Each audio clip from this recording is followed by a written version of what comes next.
On frappa à la porte à 2h07 du matin. Ce n'était pas un coup poli, ni une tentative timide de s'excuser pour le dérangement. C'était le genre de coup de quelqu'un qui vient pour affaire, ferme, insistant le genre de bruit qui vous tire d'un sommeil profond et fait battre votre cœur à tout rompre avant même que vous ne soyez pleinement conscient. J'étais déjà réveillé, bien sûr. Je ne dormais plus depuis 3 heures, assis dans le noir de mon bureau à domicile, surveillant les flux de sécurité sur mon ordinateur portable, attendant exactement ce moment. La sonnette retentit, puis d'autres coups. « Police, ouvrez !» J'ai fermé l'ordinateur, je l'ai glissé dans le compartiment caché derrière ma bibliothèque, et j'ai marché calmement vers la porte d'entrée. Mes pas étaient mesurés, sans hâte. J'avais appris, il y a longtemps, que la panique est l'ennemi de la survie. J'ai ouvert la porte. 2 policiers en uniforme se tenaient sur mon perron, leurs insignes brillant faiblement sous la lueur jaune du lampadaire. Derrière eux, dans l'allée, une voiture de patrouille stationnée, ses gyrophares tournant silencieusement. Et derrière les officiers, sur le chemin, se tenait ma femme, Aniya, des larmes coulant sur son visage. Elle portait la robe de chambre en soie que je lui avais achetée pour notre anniversaire, ses cheveux sombres éparpillés sur ses épaules, son mascara traçant des lignes parfaites sur ses joues. Elle avait l'air dévastée, le cœur brisé, comme une femme dont le monde vient de s'effondrer. C'était une actrice remarquable. Je devais le lui accorder. Demian Carringtonov, l'officier de tête, un jeune homme d'environ 35 ans avec une plaque au nom de Markov, avait la main posée sur son arme de service. « C'est moi. Citoyen, vous êtes en état d'arrestation pour suspicion de fraude, détournement de fonds et vol à grande échelle. Vous avez le droit de garder le silence. Tout ce que vous direz pourra être utilisé contre vous devant un tribunal. » Il a continué à réciter mes droits, mais je n'écoutais pas. Je regardais Ania, la façon dont elle tamponnait ses yeux avec le mouchoir prêt, positionné dans la poche de sa robe.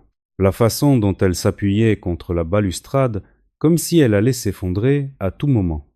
La façon dont elle m'a regardé juste une fois, une fraction de seconde, avec un regard de pur triomphe avant de reprendre sa performance de deuil. Elle pensait avoir gagné, elle n'en avait aucune idée. Comprenez-vous ces droits tels que je vous les ai expliqués? Je comprends. Tournez-vous, s'il vous plaît. Les mains derrière le dos. J'ai obéi. Les menottes étaient froides contre mes poignets. Une sensation que je n'avais pas ressentie depuis 8 ans. Pas depuis la dernière fois que j'avais été arrêté dans un entrepôt de la banlieue de Belgrade, entouré d'hommes qui voulaient me découper en morceaux.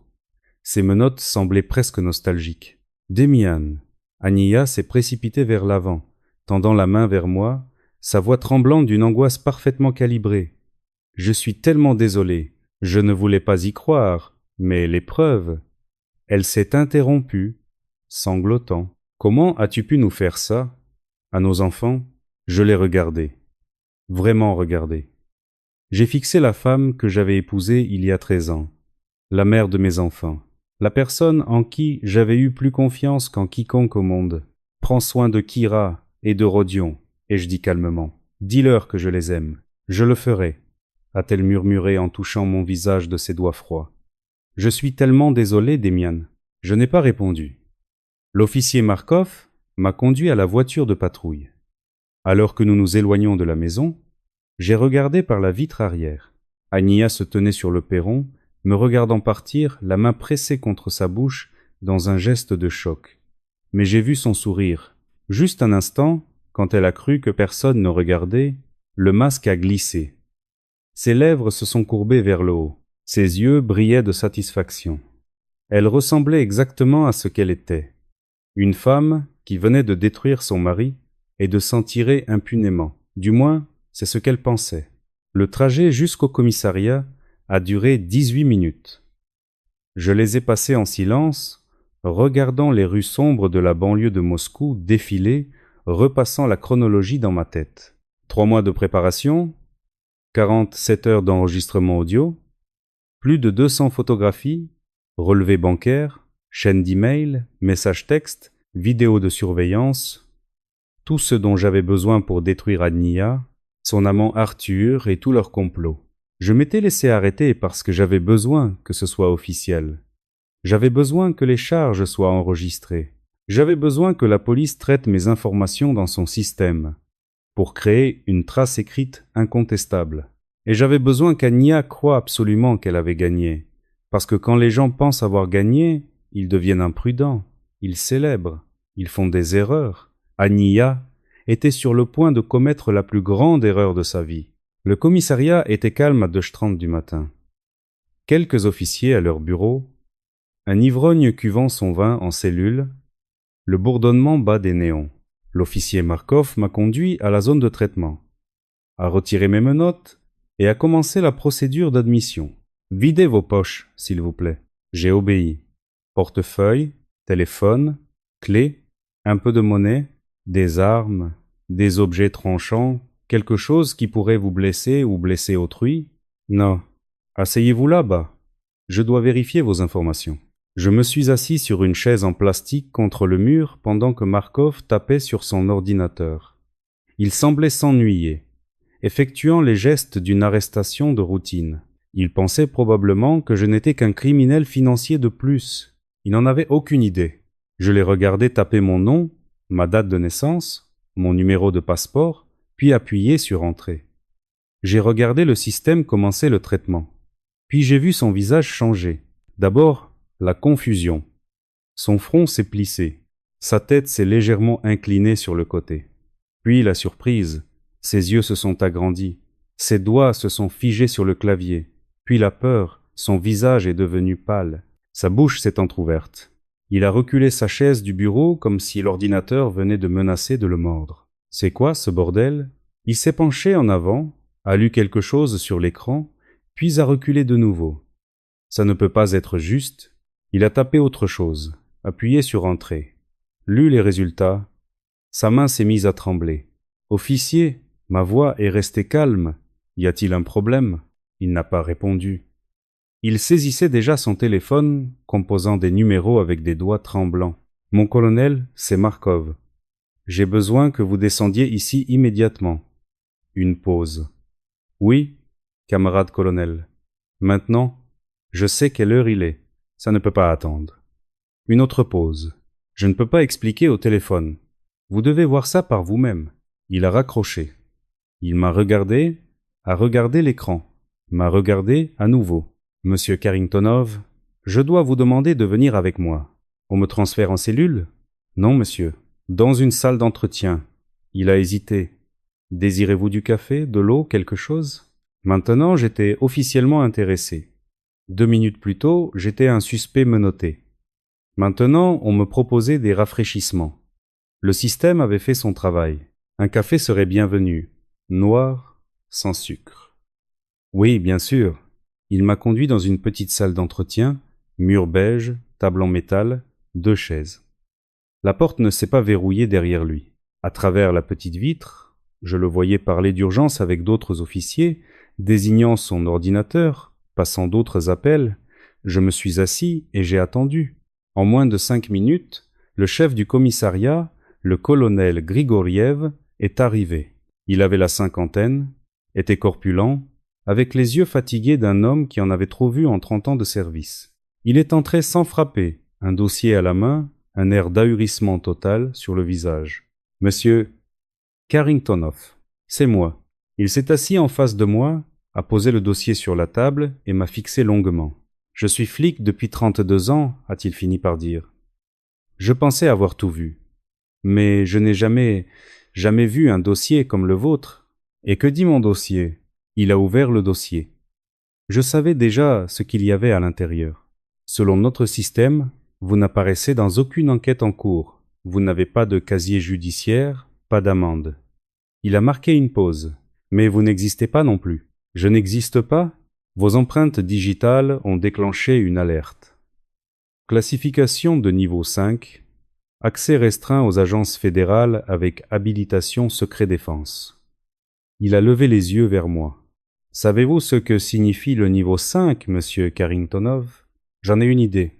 Cela signifie que, qui que vous soyez, vous êtes bien au-dessus de mes compétences. Cela signifie que je ne suis même pas censé savoir que vous existez, et encore moins vous avoir assis dans ma salle d'entretien à 3 heures du matin. La porte s'est ouverte. L'officier Markov est entré avec mon café, l'a posé avec précaution devant moi, et s'est retiré dans un coin. J'ai déjà passé des appels, a continué le colonel Grigoriev. Au FSB, au ministère de la Justice, à tous ceux qui pourraient avoir des réponses, savez-vous ce qu'ils m'ont dit? Je suis curieux. Ils m'ont dit de vous garder, ne pas vous relâcher, ne pas vous interroger, ne rien faire d'autre qu'attendre. Il s'est adossé à sa chaise. Quelqu'un arrive, quelqu'un de très haut placé, et en attendant qu'il arrive, je dois vous traiter comme, je cite, un invité de marque. J'ai pris une gorgée de mon café. Il était terrible. Mon colonel, puis-je vous poser une question? Je vous en prie. Les accusations de fraude contre moi, les preuves qui ont été soumises, savez-vous d'où elles proviennent? Il a feuilleté le dossier. Un tuyau anonyme reçu hier après-midi. Des accusations détaillées, des documents de soutien, des déclarations de victimes. Ça semblait irréfutable. Il s'est tu. Maintenant, je n'en suis plus si sûr. Le tuyau venait de ma femme. Les sourcils de Grigoriev se sont haussés. Ania Karintonova, la femme qui pleurait sur mon perron quand vos officiers m'ont arrêté. Elle a tout orchestré. Les faux documents, les fausses déclarations, tout. Elle prépare ça depuis 3 mois. Pourquoi votre femme vous piégerait-elle pour fraude? Parce qu'elle a une liaison depuis 3 ans avec un homme nommé Arthur Vorontsov. Parce qu'elle a découvert un compte bancaire à mon nom contenant 200 millions de roubles. Et parce qu'elle pensait que si elle pouvait me faire arrêter et condamner, elle pourrait divorcer pendant mon incarcération et tout prendre. La maison, les enfants, l'argent, Grigoriev m'a fixé. C'est une accusation grave, monsieur Karingtonov. C'est aussi la vérité, et j'ai les preuves. 47 heures d'audio, 200 photos, vidéos de surveillance, relevés bancaires qui documentent chaque étape de son complot. Si vous avez toutes ces preuves, pourquoi n'êtes-vous pas venu nous voir? Pourquoi vous être laissé arrêter? J'ai souri, parce que j'avais besoin que tout soit enregistré officiellement dans le système. J'avais besoin qu'elle croie qu'elle avait gagné, et j'avais besoin d'être assis dans cette pièce quand la vérité éclaterait. La porte s'est rouverte. Un homme est entré grand, les cheveux argentés, portant un costume qui coûtait une fortune. Il bougeait avec la confiance tranquille de quelqu'un habitué à commander. Je l'ai reconnu immédiatement, le général Yuri Volkov, du SVR, Service des renseignements extérieurs. Tout le monde sort, a-t-il dit. Grigoriev s'est levé si vite qu'il a failli renverser sa chaise. La porte s'est refermée, me laissant seul avec l'un des hommes les plus puissants du pays. Le général Volkov s'est assis en face de moi. « Spectre » a-t-il dit doucement. « Ça fait longtemps, camarade général. Quand on m'a appelé, je n'arrivais pas à y croire. Demian Karingtonov, arrêté pour fraude dans une petite ville de banlieue. J'ai cru que c'était une erreur. Ce n'était pas une erreur. Je l'ai organisé moi-même. » Ses yeux se sont plissés. « Vous avez organisé votre propre arrestation. » J'avais besoin de passer par le système. J'avais besoin d'une documentation officielle des charges. Et j'avais besoin que ma femme croie qu'elle m'avait détruit. Votre femme? Il a secoué lentement la tête. J'ai lu les allégations, Demian. Fraude, détournement. Savez-vous combien de personnes verraient leur carrière anéantie par de telles accusations? Je le sais. Et je l'ai laissé arriver délibérément. Il s'est adossé à sa chaise, m'étudiant d'un regard perçant. Pourquoi? Parce qu'Ania prévoyait de me détruire depuis 3 mois. Elle et son amant, Arthur Vorontsov, ont créé des faux documents, fabriqué des témoignages et se sont coordonnés avec une avocate corrompue, Elena Orlova, pour monter un dossier contre moi. Leur but était mon arrestation, le divorce et la prison pendant qu'ils s'emparaient de tout ce que je possède. Et vous saviez que cela arrivait? Je l'ai découvert en janvier. J'ai passé les 3 derniers mois à mener une opération de contre-espionnage contre ma propre femme. Le général Volkov est resté silencieux un moment. Vous avez mené une opération de contre-espionnage contre votre femme? Elle a pris pour cible un ancien agent opérationnel du SVR. Elle ne le savait tout simplement pas. J'ai marqué une pause. J'ai tout, général. Des enregistrements audio d'elle et Arthur planifiant le coup. Des vidéos d'elle forgeant des documents dans mon bureau. Des relevés bancaires montrant Arthur payant l'avocate. C'est suffisant pour les inculper tous les trois pour complot, fraude et dénonciation calomnieuse. Où sont ces preuves? Dans un lieu sûr. J'aurai besoin de votre aide pour y accéder. Mon ordinateur est caché chez moi. Et Agnia y sera. Le général Volkov a hoché la tête. J'enverrai un groupe du FSB. Nous sécuriserons les preuves et amènerons votre femme pour interrogatoire. Il m'a regardé. Les enfants, Kira et Rodion. Ils ont 12 et 9 ans. Ils dorment à la maison. Ils ne savent rien de tout cela. Nous veillerons à ce qu'ils soient protégés. C'est tout ce que je demande, général. Les enfants sont innocents dans tout ça. Il s'est levé, a ajusté sa veste. Vous savez, Demian, la plupart des hommes à votre place auraient fait un scandale dès la découverte de la liaison. Mais pas vous. On m'a appris la patience. La patience? Il a souri légèrement. Vous avez passé 18 ans à infiltrer des organisations criminelles. Vous étiez l'un de nos meilleurs illégaux. Il s'est tu. Et votre femme pensait pouvoir vous surpasser. Elle ne savait pas qui j'étais. Oui. Il s'est dirigé vers la porte, puis s'est retourné. C'est le problème des identités de couverture, n'est-ce pas? Parfois, elles fonctionnent un peu trop bien. Les personnes les plus proches de vous ne savent pas qui vous êtes vraiment. J'y ai réfléchi une seconde. Être que c'est mieux ainsi. Être. Restez assis là, spectre. La nuit va être longue. Laissez-moi vous dire qui je suis vraiment. Mon nom est Demian Tomasovitch Carringtonov. Je suis né en 1975 dans une petite ville près de Toula, fils d'un ouvrier d'usine et d'une institutrice. J'étais un enfant ordinaire, un gamin silencieux qui aimait lire et démonter des appareils électroniques. Mais j'avais un don. Je pouvais devenir n'importe qui. Au moment où je suis entré à l'Université technique Bauman, MGTU, j'avais affiné cette compétence. Je pouvais convaincre n'importe qui que j'étais celui que je prétendais être. Le service des renseignements extérieurs, SVR, m'a remarqué en 1998. 3 mois plus tard, j'étais dans un centre d'entraînement, apprenant les compétences qui allaient définir les 18 prochaines années de ma vie. Surveillance, combat, langue, j'en ai appris 7 couramment. Mais mon talent principal était l'infiltration. Ils m'ont donné un nom de code Spectre. Pendant 18 ans, j'ai été un fantôme.